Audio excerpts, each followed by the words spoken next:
Greetings all, I'm Sobo from Planet Sana, here to bring you your weekly dose of history on your favorite show, Who's That Life Form? Today I've brought in holograms of humans present during the Earth's imperialism era. Nice to have you all. Today's show will be centered around the question, did imperialism have a greater positive or negative effect upon humanity as a whole? Maybe Mr. Dole could get us started. Sure, well, back in my day, I was in charge of Dole, the fruit company. As the runner of my business, I aimed to make more profit. This was done through the imperialization of other nations so that I could use their resources to fuel my business and expand my market there to gain more profit, which helped the U.S.'s economy. I think it's obvious that imperialism had a more positive than negative effect on humanity. Just trace the growth of industry through the era. Industry skyrocketed, creating more progress that has helped more of humanity than it hurt to create. Before imperialism, all nations, industrial and not, had a low standard of living. But after imperialism era, all modernized countries raised the bar on the standard of living. Even unindustrialized countries benefited from the revolutionizing of life-saving fields like medicine and agriculture. The Industrial Revolution created a need for resources and new markets to fuel industrial and economic growth. Imperialism was the only way for countries to quickly gain large quantities of resources to fuel their economy and industry,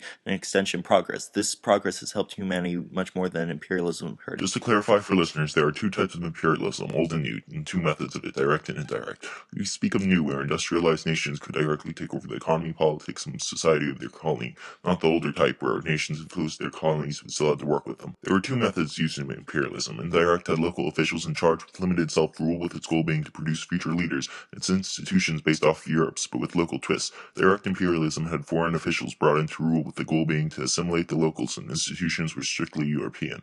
I beg to disagree with Dole. I'm Liliuokalani, last queen of Hawaii. Imperialism is responsible for taking my country away from me. Businessmen like Dole and politicians took my country to help commerce so as to grow their industry and country, an act commonplace in the imperialism era. My story is not unique, however. America did many imperialistic actions to grow more powerful. They split Panama from Colombia so they could build a canal bridging the Pacific to the Atlantic to make more profit from trade. They declared war on Spain for no reason other than to obtain Cuba and other profitable islands like Guam.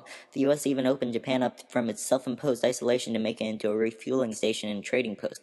Had it not modernized, Japan might have been taken over. Don't even get me started about America's open door policy and Monroe Doctrine. In case listeners do not already know, Monroe Doctrine was a U.S. policy that warded off Europe from South America, giving America power over that continent. The open door policy allowed America and Europe equal rights in China, or otherwise, which basically allowed the U.S. to take its equal share of China, even though Europe had already cut it up into spheres of influence. Bad things were happening in Africa too, though. Ashaka of the Zulu stood and watched neighboring regions taken over by European imperialists. Reaping the land for all it was worth, Europe enslaved the populace to gather the plentiful indigenous resources. They came for gold, rubber, and other natural resources and used all means to obtain what they sought. The Europeans strung tribal and ethnic hate among men to keep them divided and conquered, forced tons of work upon them, and used violence to get what they came for. We were just trying to protect you, though. We were responsible for you. This would all be known to you had you been educated in social Darwinism and my own work, The White Man's Burden. Since we are successful, we are responsible for you, the lesser ones, so we have taken you into custody to civilize you. Don't interrupt, Mr. Kipling. Your form of thinking is prejudice. Imperialism bred this demeaning, discriminating form of thinking, which even today negatively affects many people.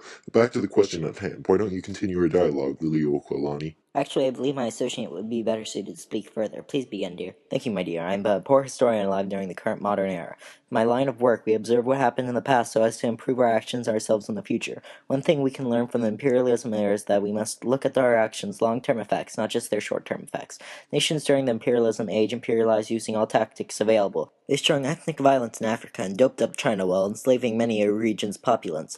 In the short term, this helped these nations' political and economic power, but in the long term, it led to political tension between colonies and homelands and between nations. This is what caused World War I. In addition, Africa is still in a chaotic state of revolution due to its mistreatment by Europe and the ethnic violence bred by European rule. We must look at our actions' long-term implications to avoid such catastrophes in the future. Instead of using violence and imperialism to fuel growth and progress, nations should have just helped each other for the common good of humanity.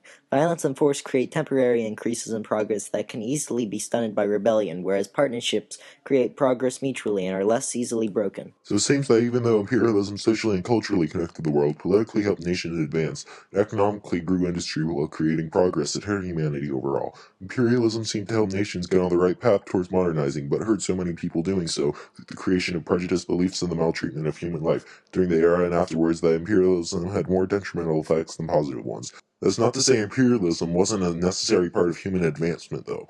It just created many a problem that could have been avoided if nations during that time had taken a more peaceful and collaborative course to growth. Well, folks, that signals we're out of time. I'll see you all next time on Who's That Life Form?